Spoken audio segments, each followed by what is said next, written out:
Spinal adjustments provided by Dr. Chad Rolfson. The Spinal Tuning Chiropractic Center is a Des Moines area low flat fee per month unlimited chiropractic care practice. When life happens, just adjust. Schedule today at spinaltuning.com. Welcome to Storytime. Little Red Cap. Once upon a time, there was a sweet little girl who was loved by everyone who looked at her, and most of all by her grandmother. There was nothing that she would not have given the child.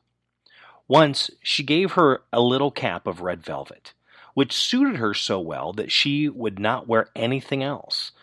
So she always called Little Red Cap. One day her mother said to her, "Come, Little Red Cap, here is a piece of cake and a bottle of wine. Take them to your grandmother. She is ill and weak, and they will do her good. Set out before it gets hot. Walk nicely and quietly. Do not run off the path, or you may fall and break the bottle. Then your grandmother will get nothing.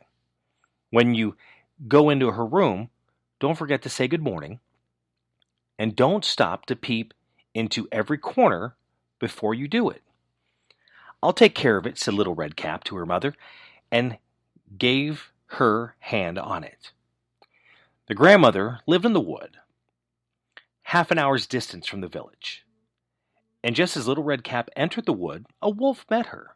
Red Cap did not know what a wicked creature he was, and was not afraid of him at all. "Good day, Little Red Cap," said he. "Thank you, kindly wolf. Whither away so early, Little Red Cap?" "To my grandmother's house." "What have you got in your apron?" "Cake and wine. Yesterday was baking day, so poor sick grandmother is to have something good to make her strong." "Where does your grandmother live, Little Red Cap?" "A good quarter and a half hour farther on in the wood. Her house stands under the 3 large oak trees. The nut trees are just below." "You surely must know it," replied Little Red Cap. The wolf thought to himself, "What a tender young creature!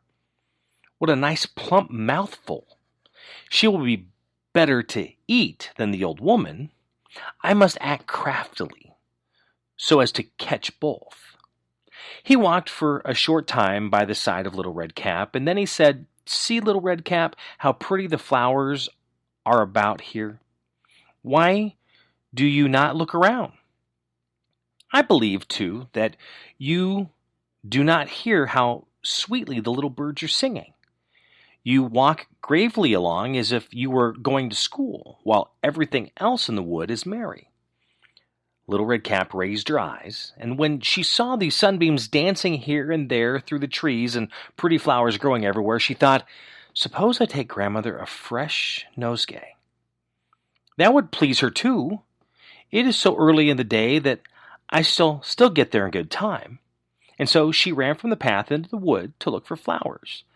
And whenever she had picked the one, she fancied that she saw a still prettier one farther on, and ran after it, and thus got deeper and deeper into the wood. Meanwhile, the wolf ran straight to grandmother's house and knocked at the door. "Who's there?" "Little Red Cap," replied the wolf. "She is bringing cake and wine. Open the door." "Lift the latch," called out the grandmother. "I am too weak and cannot get up." The wolf lifted the latch. The door flew open, and without saying a word, he went straight to the grandmother's bed and devoured her.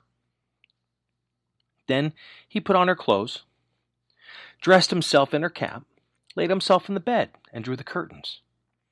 Little Red Cap, however, had been running about picking flowers. When she had gathered so many that she should not carry no more, she remembered her grandmother and set out on the way to her.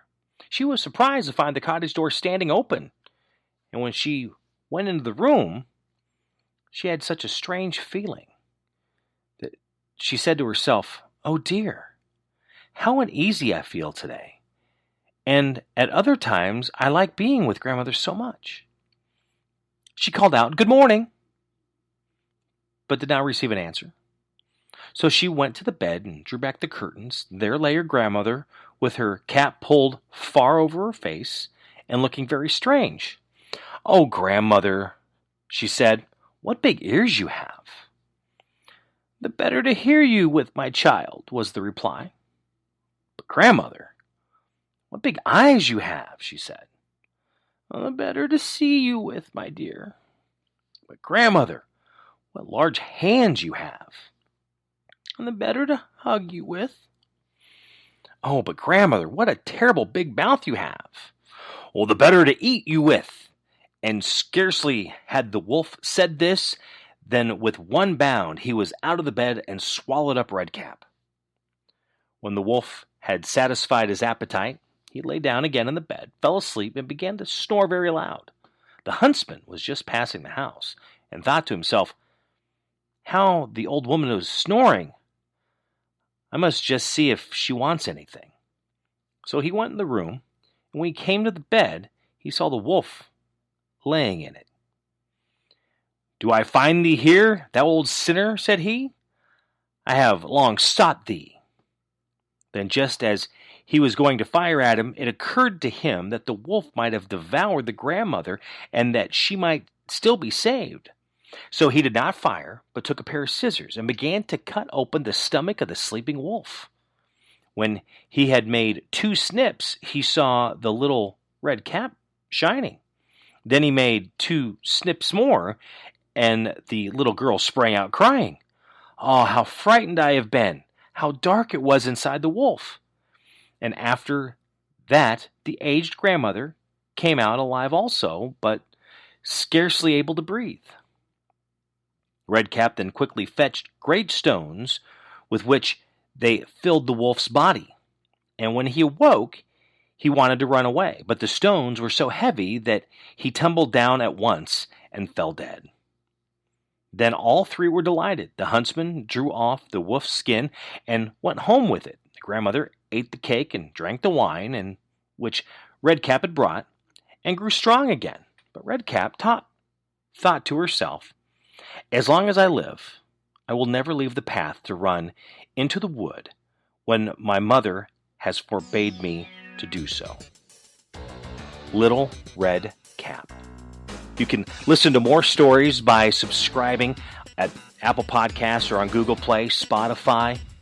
You can also find Storytime on the iHeartRadio app. Be sure to share with others and listen to more. You can also follow as well on YouTube at MyBuddyJimmy101 and find more podcasts at MyBuddyJimmy.com.